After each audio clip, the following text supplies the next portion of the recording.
everyone, my name is Kayla Jacob and I'm a culinary demonstrator from Johnson & Wales University. Like many of you, JWU is practicing social distancing and self-isolation in order to help slow the pandemic that's going on right now.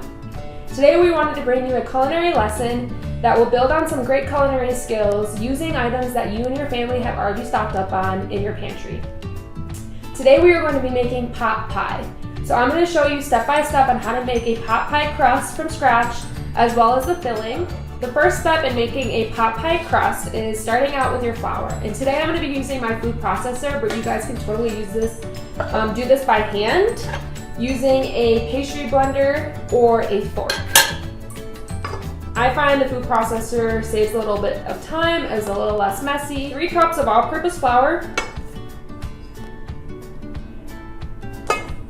And then we're going to add 2 teaspoons of sugar. This is cane sugar. You can use white sugar as well. So 2 teaspoons of sugar, and then a half a teaspoon of salt. Go ahead and give that a blend just to get all of your dry ingredients incorporated.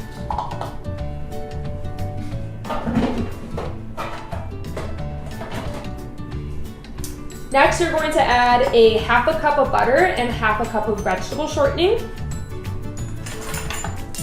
into your food processor or bowl.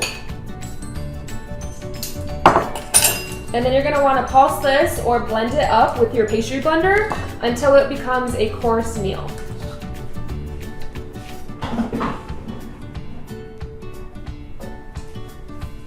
Then you're going to add 8 to 10 tablespoons of water until the dough starts to form into a big ball, and I will show you guys what that looks like when I'm done. So now that my dough has come together in the food processor, I split it into 2 different balls. Just cut it in half, wrap one half in plastic wrap, and go ahead and throw that in the fridge. We're going to use that as our top crust. So for the bottom crust, you're going to need a pie dish. Lay some all-purpose flour down, and then get your rolling pin and start to roll out your crust. So you don't want to be too tough on it because it has butter in it, so you don't want to press down too hard or the butter will start to melt. And just start rolling it out to be a little bit bigger than your pie dish, just like this.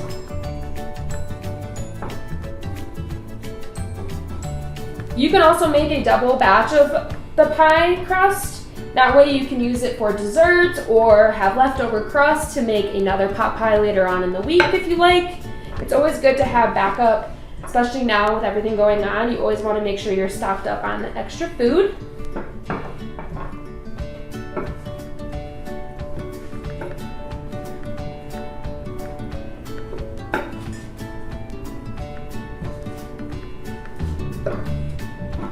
I'm just going to roll it out a little bit bigger, just so I make sure there's enough and it'll cover my entire pie dish.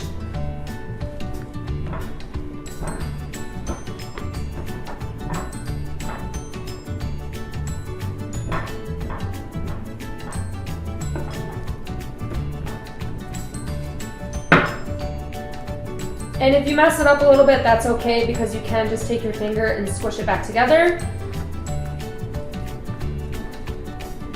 Alright, this is looking pretty good.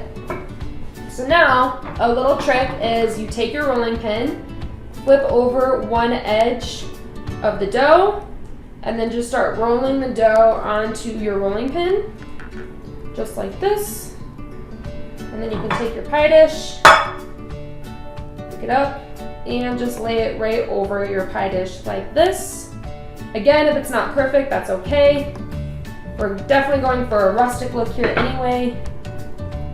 And then just start pressing it into your pie dish nice and evenly. And then we're going to trim all of this excess dough off.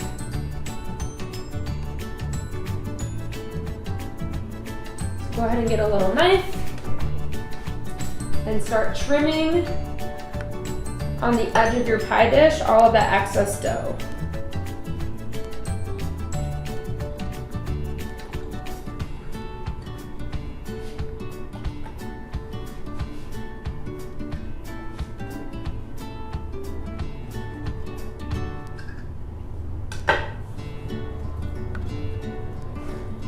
if you have some scraps and you messed up, you can go back in and just kind of squeeze it back together. Just like that. So now you're gonna wanna set this and your extra ball of dough into the fridge. Okay, so for the filling, you're gonna wanna start heating up a pan on medium heat. A saute pan, it doesn't have to be too big or too small. I just have a medium one here. You're gonna need to mise en place your ingredients. So for today, I mise en place everything out. If you don't know what mise en place means, it basically just means measuring out all of your ingredients and getting out all of your equipment and utensils that you are going to need to make your recipe. Basically everything in its place and a place for everything. So to start out, we're going to heat up some olive oil. So I just have 2 tablespoons of all extra virgin olive oil. So go ahead and dump that into your saute pan. I have a small onion diced and 3 cloves of garlic minced. And then make sure you have a utensil like a wooden spoon or a spatula to help you stir together your veggies. So once this gets hot, we'll add our garlic, and I'm gonna go ahead and add my garlic.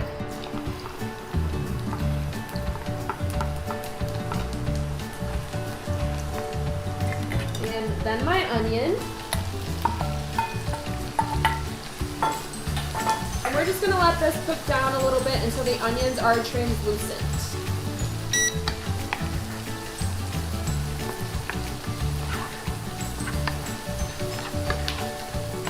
Now that our onions are starting to get translucent, we're going to make our roux.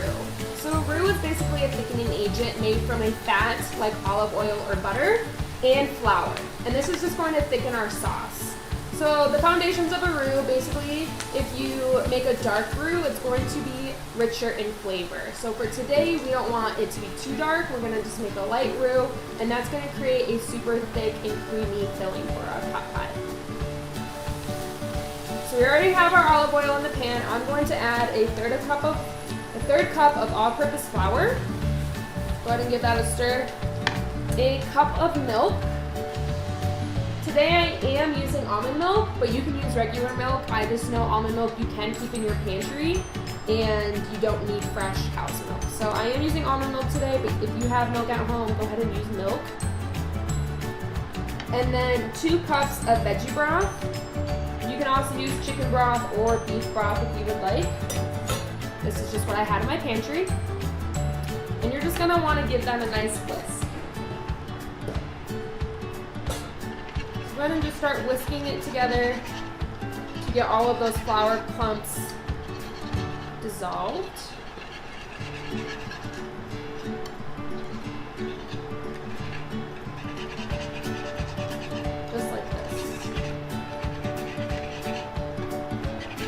And then for our vegetables today, I am using a mixture just from a can. Again, this is what I had in my pantry, but you guys can use if you have frozen veggies, fresh vegetables, veggie scraps, go ahead and chop those up and throw them in.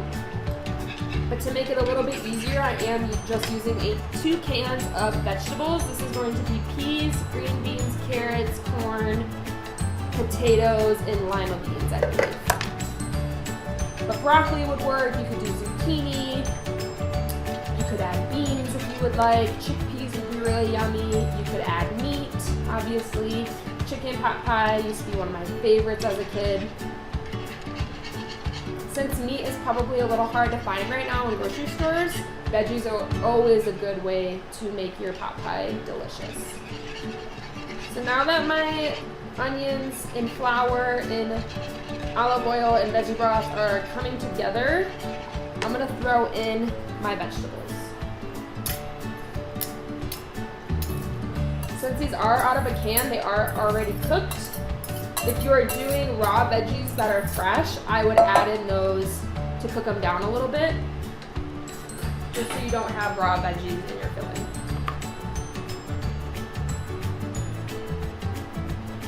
And then the most important part is our seasonings. So of course we're going to add salt and pepper.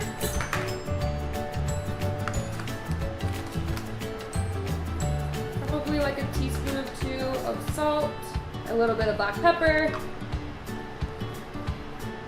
And then I created my own herb mixture, but you can use, if you already have dry herbs, fresh herbs, go ahead and add those. This is just a little bit of thyme, oregano, sage, and basil. But like I said, you can use herb de Provence, you could use Italian seasoning, just a little bit extra spices to make our filling nice and flavorful. So go ahead and give that a mix. We're gonna let this simmer for a little bit just to get our veggies warmed up. And then I will show you guys how to roll out the rest of the dough. All right, you guys, the filling is done. I went ahead and poured it into my pie crust that was sitting in the fridge. And now we're gonna roll out the top crust and the same exact thing, roll it out and then lay it on top. And then we're gonna go ahead and bake this for 45 minutes at a 400-degree preheated oven.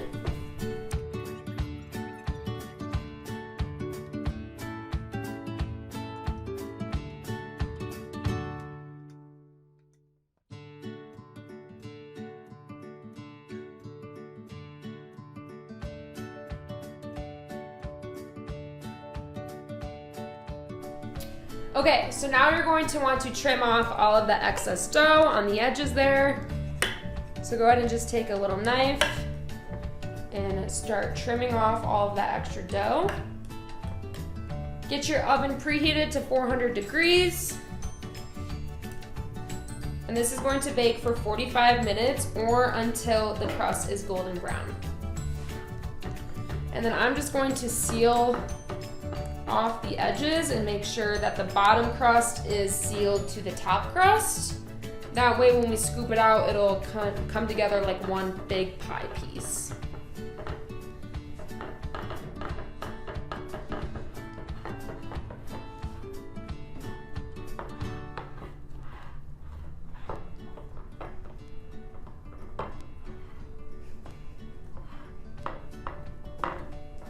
And then you can go ahead and cut a couple slivers through the middle, just like that. And there you guys have it, a homemade from scratch pot pie using canned vegetables and pantry staples. So I'm gonna go ahead and throw this in the oven for 45 minutes. Okay, so I'm just gonna give a quick overview of Johnson & Wales University. So we do have 4 campuses spread out across the country. So our main campus is in Providence, Rhode Island. We have one in Charlotte, North Carolina, North Miami, Florida, and then Denver, Colorado. So aside from our culinary and baking and pastry programs, we do have a ton of other majors that we offer. Hospitality, criminal justice, fashion, merchandising and retailing, business, entrepreneurship, nutrition, the list goes on and on. So what makes us unique? So we do teach a hands-on learning experience, and we also teach an upside-down curriculum. So that just means that you're going to be in the field working with industry professionals, and you're going to be taking classes that are related to your major your first and second year. So that's super exciting. That way you get to kind of feel it out, see what the program is going to be like right away. For on-campus life, we try and keep our students as involved as we can. So we do have clubs and orgs that you guys can join. We have ton of events that we host throughout the year. There are dorms on all of our campuses, so you can live in dorms if you live far away.